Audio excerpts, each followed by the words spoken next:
Okay, let's discuss my anxious, preoccupied, dismissive, avoidant Disney disaster that never got off the ground. Let's talk about this relationship again, family. Welcome and welcome back to my channel, Dismissible Me. It is a monologue and a compass for dismissive avoidant attachment. So please join the journey, join the party, hit the like button, subscribe for my daily content Monday through Friday, and let me know where you're watching from, what your attachment style is, and any questions or anything you would like to see me drop a video on in the comment section. So getting back into my dating situation with this person that was anxious, preoccupied. First, let's talk about what dismissive avoidant attachment is, just very briefly, which is a relationship attachment style characterized,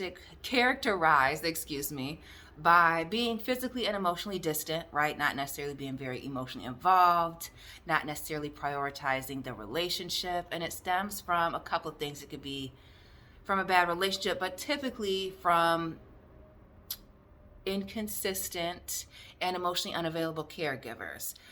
Being AP, as I'm going to probably mention several times throughout the video instead of saying anxious preoccupied, is characterized by being very clingy, overly needy of their partners, needing a lot of reassurance, needing a lot of validation from their partners. There's a lot of fear of abandonment there. And that stems from an inconsistent caregiver as well. So, getting into the video. I like space. This person really liked closeness. But we're going to just start from the beginning. So at the beginning of this whole thing, I meet this person on a dating site. I won't say which one, but I'll tell you this. Just because of this guy, I'll never use it again. How about that? So he likes my picture. I match. We get to talking. He's tall, which is great because I'm tall, right? I'm 5'11". This person's 6'4". I'm thinking great. And it was great. He's very cute, super intelligent, had a great job. So there was all these things, super intelligent. I could listen to him talk for hours, and I don't like talking on the phone. Don't like it at all. So just because I could doesn't mean that I want to. So nice, all that. I, being a person who likes space, being somebody who likes to move extremely slow, I said, hey, person that I made sure lives an hour away, I can't make it out there for at least a week, but I got 2 weeks out of it. So I was like, perfect. We're talking on the phone, texting, messaging for 2 weeks. I liked him. Again, very intelligent. I could listen to him speak, seemed very nice, friendly, all those things. He asked me a question that was really alarming. And this may be a personal thing, but when he asked me how I felt about men crying, which this is not an anti-men's channel. I love men. It's not that at all. I knew right then that I knew right then it was going in the toilet. But I let it go because I'm like, oh, Mara, you're doing too much. So let that go. Because I'm like, that is just so concerning. Why did he ask me that? And he made it seem, because when I said that, crying makes me uncomfortable in general. So I didn't even make it a man thing, because it's not. Crying in general, when somebody cries in front of me, outside of children, I don't know what to do. Again, in the last video I already mentioned, tough love is the prescription from this doctor every single time. So I need you to wipe them tears with a wet wipe so you don't get dry eyes, okay? Because we probably need you to get back to work, or you need to go to work so you can pay your bills, because I can't help you pay your bills. You got to get yourself together. So this was the first red flag that maybe this person was a little too emotional for me. But when I gave the response of like crying in general, it's just totally turns me off. Like I don't.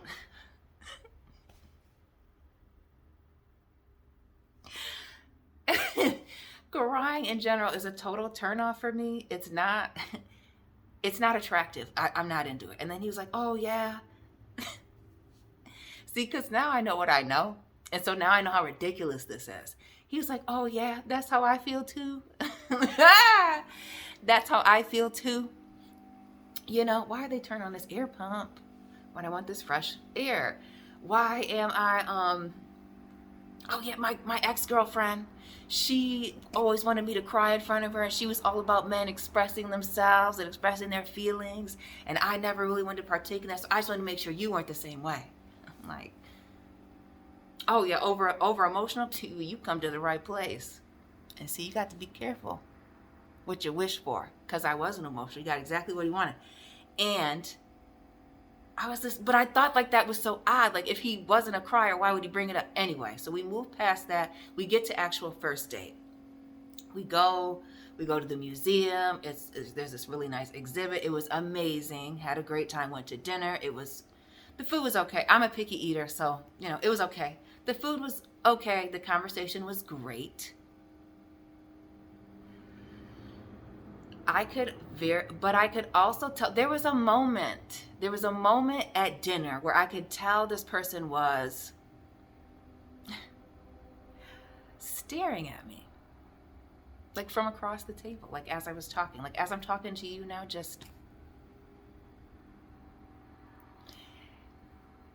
and I could tell that this person was I could tell. Because when I have a gut feeling about things like this, I'm never wrong. I trust my intuition, because when I didn't trust it and I ignored it in this situation, I ended up not happy. I wasn't in danger, but I just ended up not happy. So we go on the first date. Dinner's good. He's all staring at me, and I could tell he's writing a narrative about me that isn't true. I can already tell. So I'm like, okay. This is something that could be fixed over time. He's just excited that we're on this date, whatever. Date ends, I leave. I'm getting on the highway because I like to drive. Like a drive to me is nice because I'm already ready to back out of any type of commitment that I make.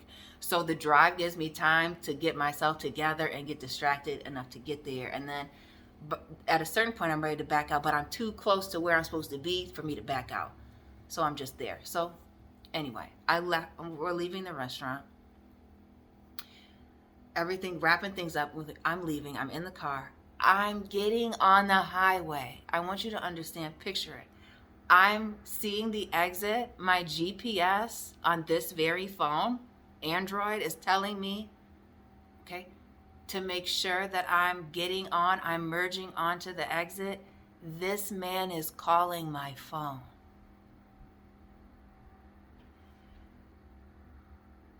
I pick up, even though I don't know why, because I'd already explained on my way there to said date that I didn't like to talk on the phone when I drove.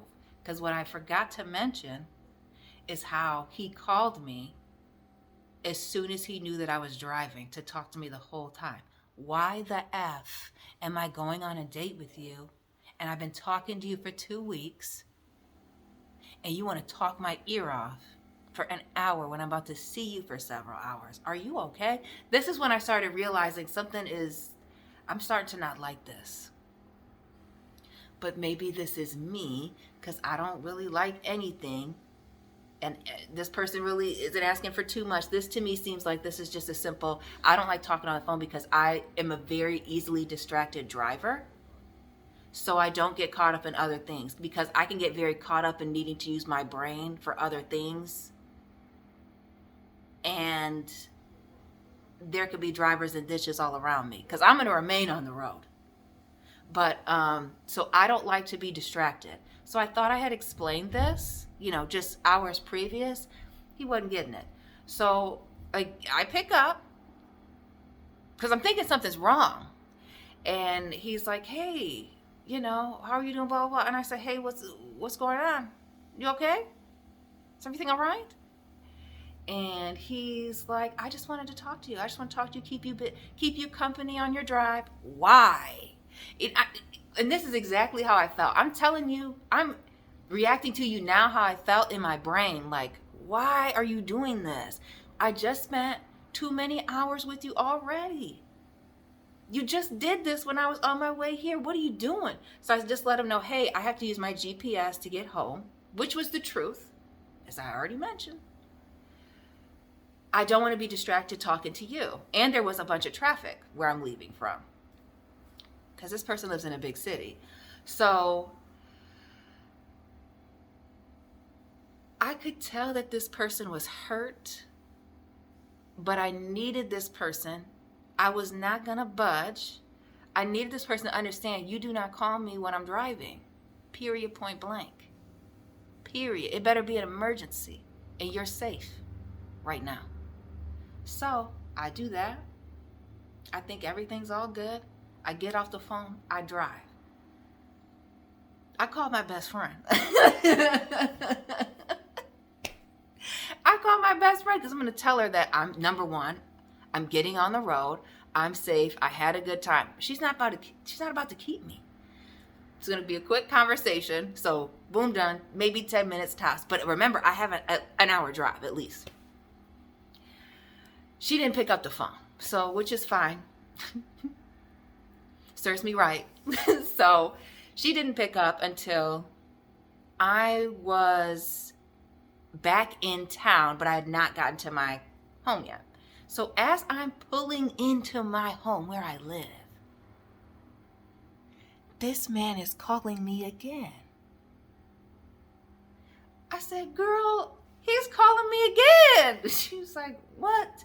You need to pick up the phone. And I'm like, I'll call him back when I get inside, because now I'm thoroughly annoyed. The minute I saw his number, I was like, oh my God, are you, what? Listen, give me a freaking break. So because I had a good time and he was ruining it. He was ruining it by over extending himself, over communicating. So I'm talking to her. I'm wrapping up our phone conversation, because it's not like I'm sitting in my car. I'm wrapping it up, get myself out, why is this man calling me again? I said, girl, I better get off the phone before he pulls up, even though he doesn't know where I live, but maybe he does now. He called me and I was pulling into where I live. Girl, because most of my audience is women, though, shout out to the men. Girl, I thought he somehow knew where I lived. It was like, how is he calling me as I'm pulling in? As I'm getting ready to park. I get in, I hang up the phone with my girl because I better get off the phone with her. Get off the phone with her. He's calling. I'm annoyed, so I absolutely let it go to voicemail. I call him back. And he's all excited, and he's like, hey, I just want to make sure you made it home safe. And I let him know. I still mustered up the energy to sound enthusiastic about being on the phone, even though I was absolutely turned off. But again, because I understand and I'm trying to do better,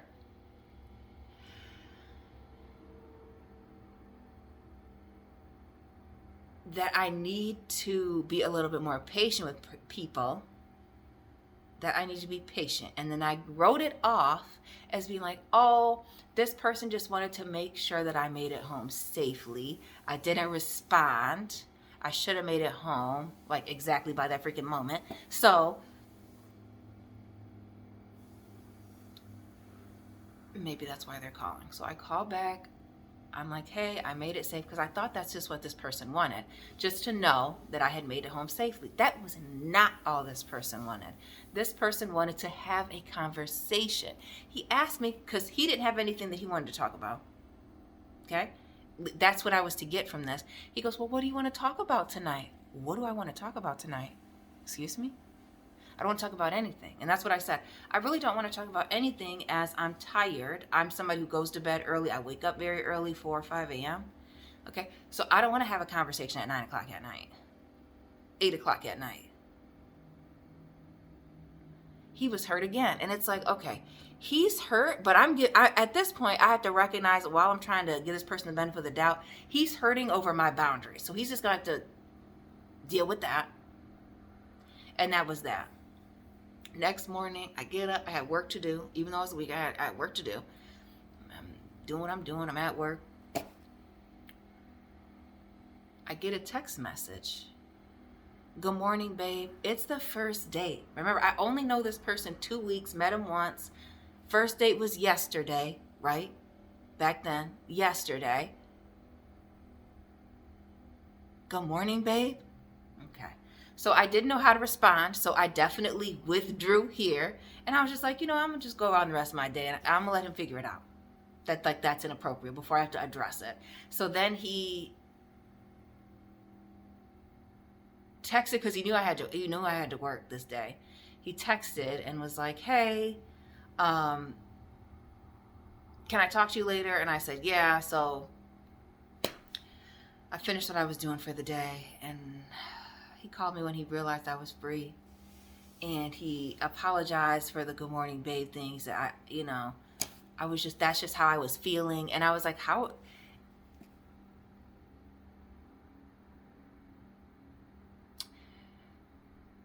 I didn't understand what that meant. How does good morning babe, how does that explain how you're feeling?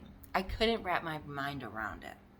So this is where I really started to withdraw, because I'm like, okay, let me just back away from this situation and really assess whether or not I want to continue to give this person more time. So I'm like, okay, what I'm going to do this week is I'm just going to focus on me, because again, it was a first date. I just met this person. They're talking about good morning babe. I need to slow down. So what I'm also forgetting to mention is that this person also had said at this point that he was only going to be dating just me, which is fine. That's fine. Which I was okay with. So I didn't take that as him just dating me, as we were in a relationship, because definitely I didn't say that we were in a relationship. He didn't say that we were in a relationship. That word was never dropped. But when he said that, I was just kind of quiet, because what do I say to that? So anyway, first day's passed. Good morning, babe. I'm pulling away. Next day rolls around. It's a Monday. Mondays are actually my very busiest day. And I do really ask people to not bother me on Mondays. Like, please, if it's not a fire, please don't call me till Tuesday. Don't contact me, or don't expect a prompt response that's not work related. Because I work for myself. Do not expect a prompt response that is not business related, okay? During business hours. On Monday especially. So Monday rolls around. Busiest day of the week. Prime time. This person thinks they're going to be texting me all throughout the day. You're insane. So text me all throughout the day. I'm responding here and there. But when he wanted to have a conversation in the evening, because I'd been texting him all day, I thought I communicated enough. What do we have to talk about? I said, yeah, you know what? Really busy. Had a rough day. we're not going to talk today. Okay. So I need space. He said, okay, cool. Not today. So then the next day rolled around, similar thing. I can't remember exactly what was happening. But I was really busy this particular week. And while I was already, like as I mentioned, I was going to withdraw, as things would happen, I was actually too busy to really be, I actually genuinely was exhausted, mentally exhausted, and did not want to just be having extended phone conversations. So did that for several days, and then the weekend came back around. I did not see him that following weekend, which is when he just completely was at a breaking point. And I don't mean to laugh, but I just thought it was kind of ridiculous. And I still do, because of the time period and how many times we had encountered each other. Again, I'd only seen him once. We had this conversation on a Saturday in which he was letting me know that he was feeling a certain type of way. He was feeling I was distant, which I'm admitting that I was distant. I pulled away, and why. And he was questioning if I still wanted this. And when he was using terms like wanted this, we, us, I was like, where is this guy? What is he? What? So I'm like, I'm not interested. I've been busy this week. And, that stuff kind of was a lot. the good morning babe, the lots of phone calls. It's just a little much. I need space. Like, I needed space, so that's just where I said I just need space. It's not even really about you. It's about me. I needed space so that I could get myself together. It was busy this week. Now I do remember what was going on. And that week was insane. It just came to me. It was a wild week, and I was emotionally exhausted this week. Oh, it was insane. I didn't even have it for him. Barely had anything for this conversation, but I was trying to kick my empathy into overdrive and hear this person and meet them where they were at. So I said, hey, I'm admitting that I was distant. I could have done a better job of communicating, though. I am going to tell you that I still would have taken that time to not speak to you. Just let's understand that. So, but I could be better at communicating in the future about what I'm feeling and why I'm feeling it and how I'm moving. So we did that. So I'm just like, it's been a rough week.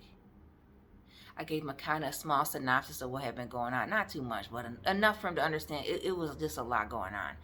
And so I said, I just needed some space.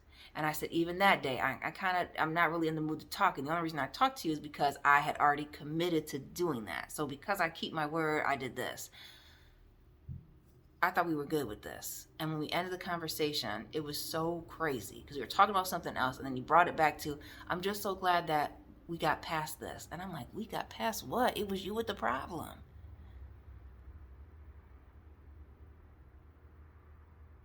It's you, sir. You're the one with the problem. I didn't have a problem. You had a problem. I was fine. I just told you I was fine. I was exhausted with other things. He was not my problem. I have not emotionally invested enough for him to be my problem. What I got caught up in is being nice. Being nice, giving this person the benefit of the doubt. We get past this now. We get past it. I see him one more time. That date was great, good, all that. I left.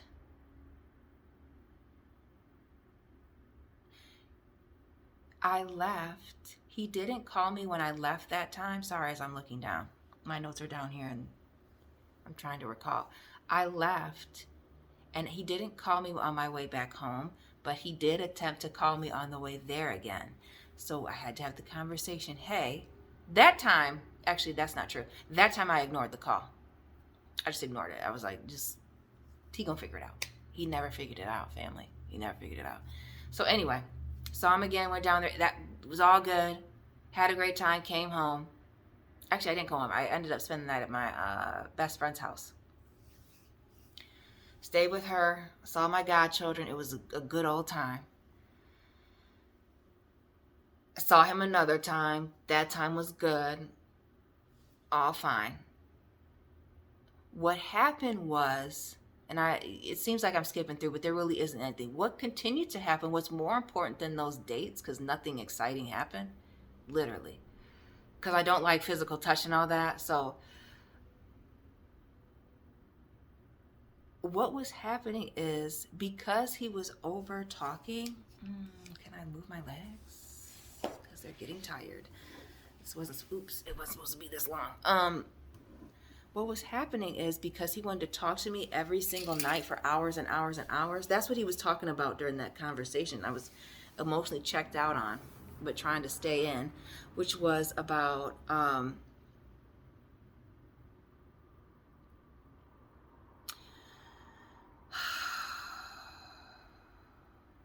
let me choose my words carefully. He kept asking about us having a certain amount of time every single day to talk. So every single day we should be able to talk on the phone for 30 minutes. First he said a half an hour, and I was like, I just was quiet, because I'm definitely not agreeing to 30 minutes. You're insane. Insane if you think that. You couldn't get me to agree to talking to somebody 30 minutes on the phone.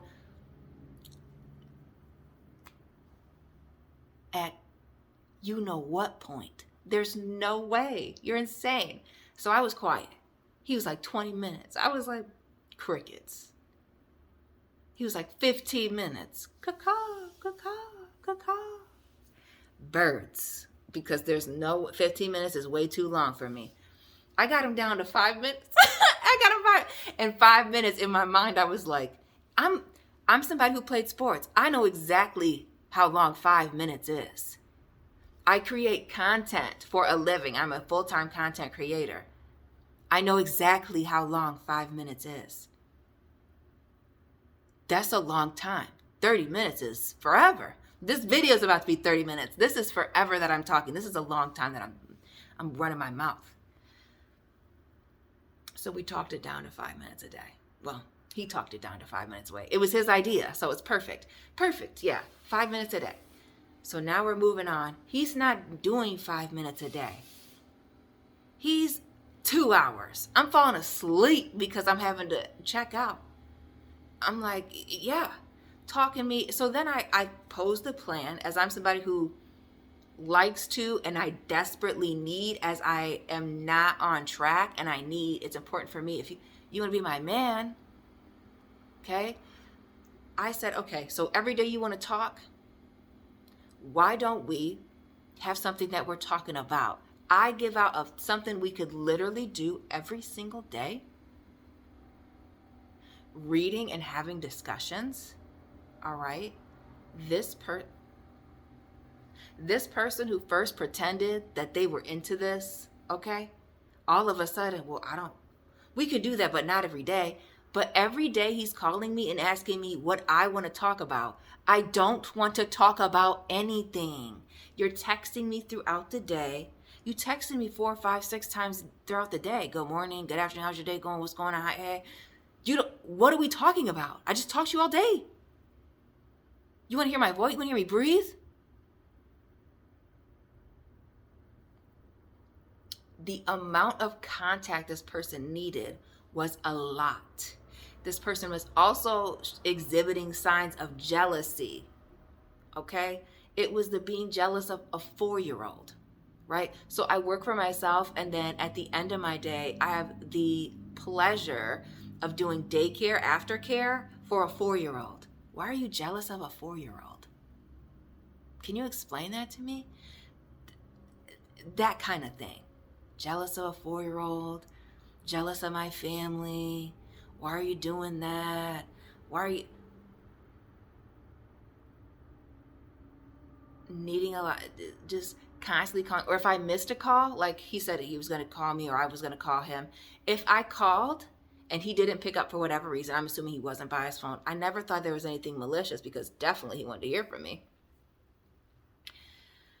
I didn't care because I'm not emotionally invested. He would double call me. So I remember specifically, I called once. He missed the call. He called me. I was the bathroom to my bedroom away from my phone. So not far, but far enough where I couldn't catch it by the time I had heard it. And so when I didn't pick up, he immediately called me again. And it was just like, okay. So I let it go to voicemail because I was annoyed because I knew there wasn't an emergency.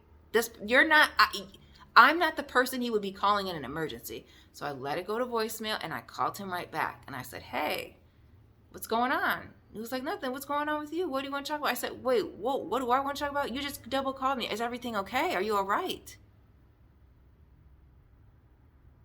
Because you double called me like there was an emergency. If there's no emergency, you don't need to double call me like that. I ask people because I ask people if there's an emergency because I have things going on. You need to double call me, and that way I know I need to stop immediately what I am doing and address what is going on. Because it could be a family issue, it could be a health issue. When you call me twice, it raises my anxiety, period. So please let it be a legitimate reason. You needing to have contact of the fourth kind is not a good enough reason for you to be blowing up my phone like that. So when I, delicately put that, like, hey, you don't have to do that. Like, I'll call you back or we'll make contact. It'll be okay. Stuff like that got annoying. And that wasn't, unfortunately, that was not the last time that he had done that. So it was just a lot of that, double texting, looking for this constant reassurance. The last straw was I'd only known him 6 weeks. I like this. Again, we had good conversation, but their need for closeness and to like put a lot of pressure on me to move faster, to commit, to put a title on things, for them to, this person was trying to monopolize my time. It was ringing controlling. I was like, absolutely not. No, no, no, no, no. The last time I saw him, this person, before that, let me get to that. Before I saw him the last time, because I'd only known him 6 weeks, he had decided it would be in his best interest to say that he was in love with me. And so at this point, I had already let him know up front, before we even went on a first date, I'm not a hand holder. I'm not a hugger. I'm not affectionate like that. He continued to say that he's very affectionate and likes physical touch, and I continue to let him know I'm not like that. And I know for a fact that this is somebody who thought that because I said I was working on things, they were going to change me and make me into whatever they were wanting, and that definitely wasn't going to happen. Yeah, it's just, it became too much. I could not, it was a full-time job reassuring this person. It was a full-time job keeping this person comfortable. I also noticed that this person would talk about their exes a lot, and their exes were always cheating on them. He was always the victim. Now, for me personally, sorry, I have a pen in my hand. That's what's going on down here. For me personally, after about the third or fourth girlfriend that's cheated on you, my next question is, well, what did all these people find out that I'm getting ready to find out the hard way if I'm not careful? It's not attractive to say that. Why don't you just move on? But him being a constant victim, him being overly needy, needing all this reassurance, needing all this time. I'm in love with you. I need to see you more.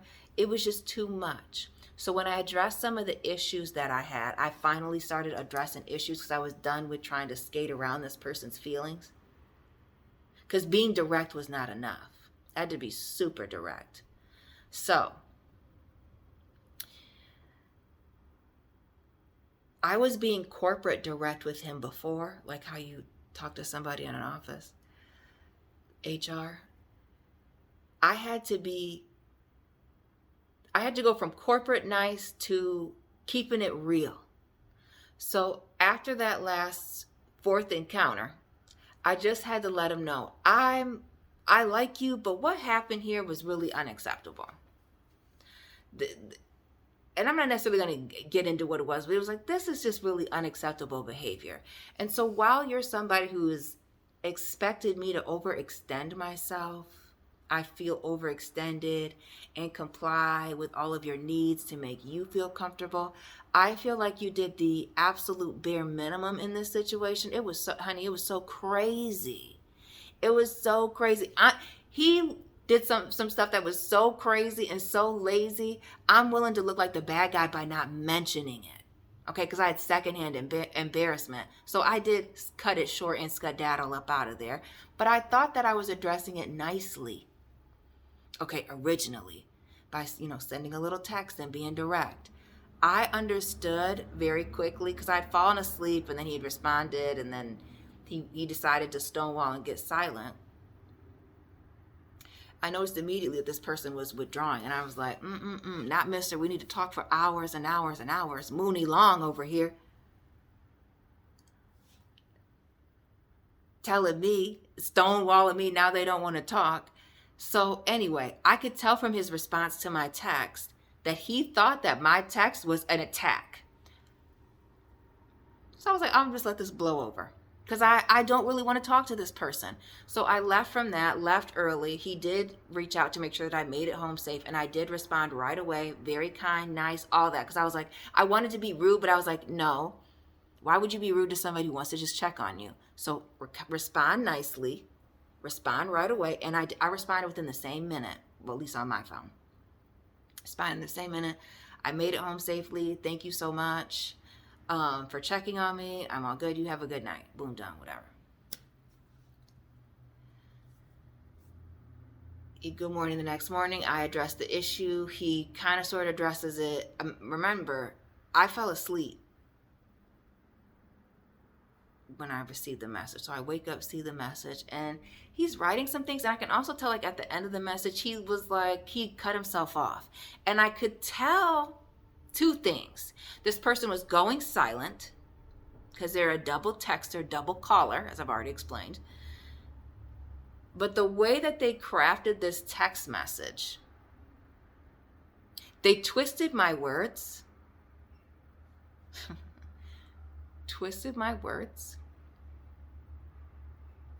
and they cut off a thought. So you're twisting my words, you're cutting off a thought. This person wants me to reach out. Remember, this is a very intelligent person, highly intelligent. This person's not stupid at all. Speaks 7, 8 languages, tons of languages, tons of degrees, lived all over, not a stupid person. I don't date ignorant people. I can say that. Emotionally unavailable, emotionally unstable, maybe. Stupid, unintelligent, can't say that. So,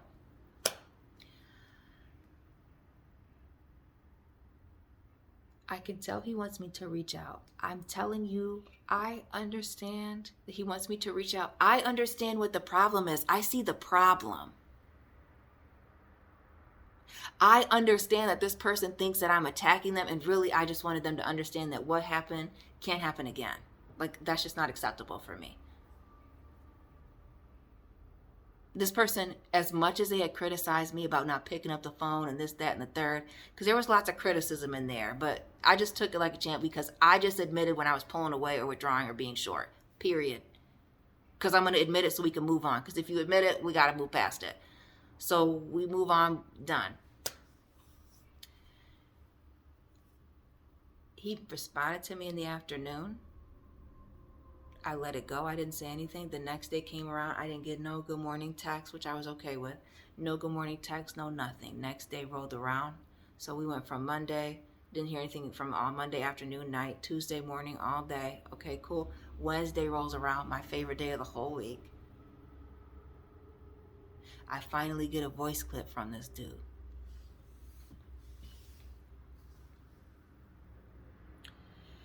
And he is sounding absolutely pathetic. And I'm saying that because the way he was sounding was a manipulation in itself. You're totally in control in this situation. You're controlling the communication. Because here's the thing. I'm not about to chase somebody who I didn't want to talk to. Okay?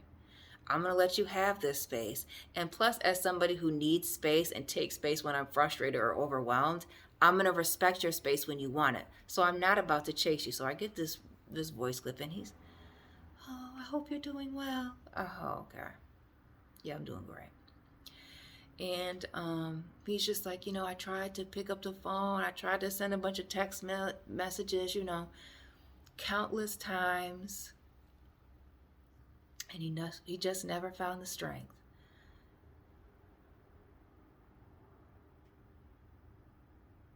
You never found the strength to send a simple text message. Respond to my response. Did I respond? Yes, I forget that. I did respond. I responded kindly and said, hey, I'm not expecting anything crazy or extravagant or XYZ or even an apology. I'm just saying this, what happened can't happen again. I did respond and I thought it was friendly. That is when I recognized he was not responding to me. I forgot. So anyway, he sends me this ridiculous voice clip, sounding all weak, talking about how there were countless times he was going to reach out, but he just couldn't muster up the strength. What I had said to him was so rude, so mean, it cut him so deep, he just couldn't. I threw things in his face. And that was totally not true. He totally twisted my words. And at this point, I'm not emotionally invested. I've at this point, and he's exhausted the benefit of the doubt. He's exhausted all of the juice in the tank of I'm trying to change and not pull away from people and just cut people off right away. Like, I'm trying to do better.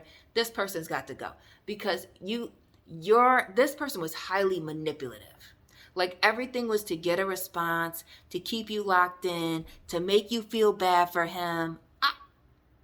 I was absolutely, positively disgusted by this audio clip. Absolutely could not believe it. Like, didn't address the situation, made it all about him and his hurt feelings about being called out. Being called out, and to be honest with you, his hurt feelings weren't even about being called out. His hurt feelings were about being called out about something else that wasn't even the massively embarrassing event that was what it was. So you didn't address anything. Then you made it back about you and you being a victim. Here's what we're going to do. I'm going to leave you right where you're at. So I did respond. I responded to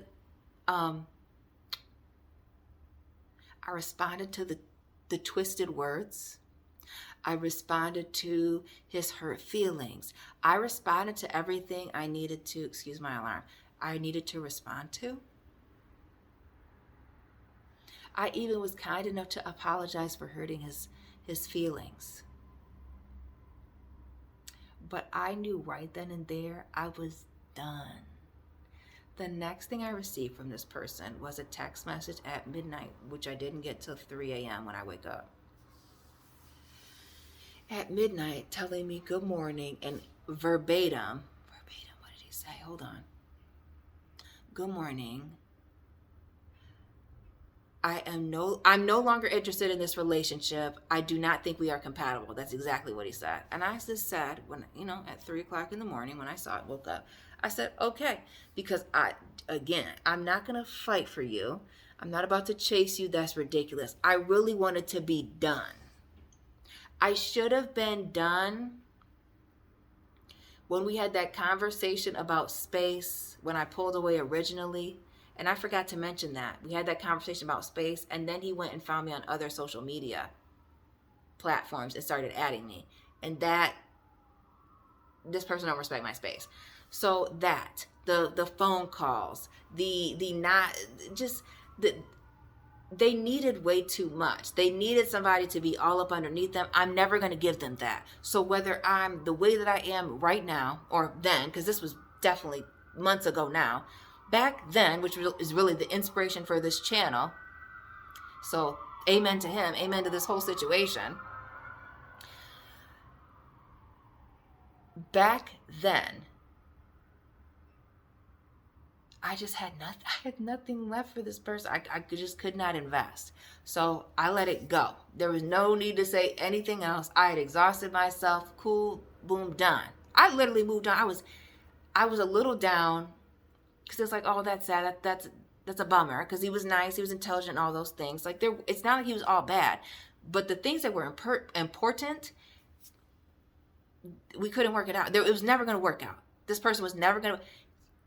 It is a lot easier for me to change and be secure and take secure action and check myself than it is to get this person off of this wild emotional roller coaster that they're on, going 100 miles per hour. Okay. From 500 feet in the air, taking a drop. Like, you can't fix that. Can't, in my mind. I know there's probably some people, if they're still at this point of the video, that would say that I'm wrong, and that's fine. I'm okay with being wrong. This could not be fixed. So I ended it there. I was a little down. I was down for 3 days, a little sad, thought about him, and then boom, Monday rolled around, because that was a Friday. Friday, Saturday, Sunday, it's a new week. We can't even think about last week anymore. Over, moved on. Do you know 10 days later, this clown emoji, reached out to me trying to say, hey, on a holiday, trying to start up a conversation. I absolutely kept him at the happy holiday and kept it moving. Like, it's absolutely no. This person just wanted my attention. They wanted to, I understood that, and I understood this whole time, this person was doing this stuff to send me a message. Instead of just being direct that I'm clingy and needy and I need more than you can give, this person was going to try and force me to give more than I could give. And that was an absolute positive no. So,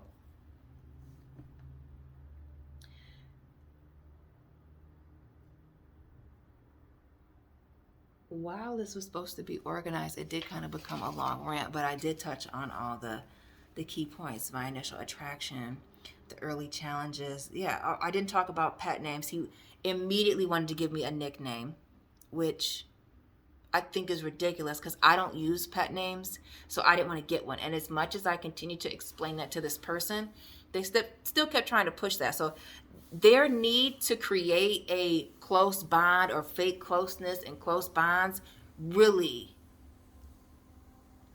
was just too much. It was just like the daily phone calls, the us's, the we's, the being jealous and possessed. Yes, he would constantly talk about his exes, and I'm not a jealous person. But I understood at a certain point he would say things and it's like, oh, this person is trying to make me jealous. This person is trying to get me to ask more questions. But you can't get me to ask questions about things that I don't care about. Hello. I already talked about the communication breakdowns. I already talked about, so I hit everything. I touched everything.